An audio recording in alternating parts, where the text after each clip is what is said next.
ভারতীয় সীমান্তরক্ষী বাহিনীর বিরুদ্ধে লালমনিরহাটের হাতীবান্ধা উপজেলার বড়খাতা সীমান্তে 2 বাংলাদেশিকে মারধর ও হত্যা চেষ্টার অভিযোগ উঠেছে। এই ঘটনায় শনিবার সকালে পতাকা বৈঠকের মাধ্যমে বিজেপির কাছে ক্ষমা প্রার্থনা করেছে ভারতীয় বিএসএফ।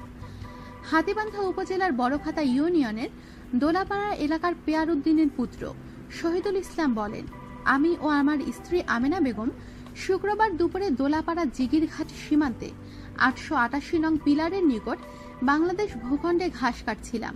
হঠাৎ করে ভারতীয় কুচবিহার জেলার শীতলকুচি থানার বড় মধুসূদন ক্যাম্পের 34 বিএসএফ টহল দল আমাদের আক্রমণ করেন। তারা আমাদের গলা চিপে ধরে হত্যা করার চেষ্টা করেন। আমাকে ও আর আমার স্ত্রীকে বেদম মারধর করেন। পরে স্থানীয় লোকজন ছুটে এলে ভারতীয় বিএসএফ টহল দল বাংলাদেশ ভূখণ্ড ত্যাগ করেন। ওই এলাকার সোনাবান বেগম বলেন, প্রথমত বাংলাদেশ ভূখণ্ডে এসে আমাকে ধাওয়া করে ভারতীয় বিএসএফ।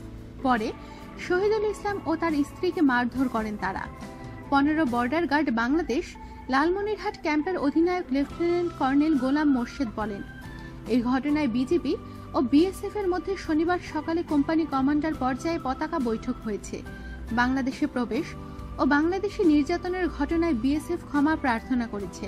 তবে বিএসএফ এর অভিযোগ, শহীদুল একজন চোরা কারবারি, সে ভারতীয় গরু পারাপারের চেষ্টা করছিল। আমাদের সাথেই থাকুন আর সাবস্ক্রাইব করুন।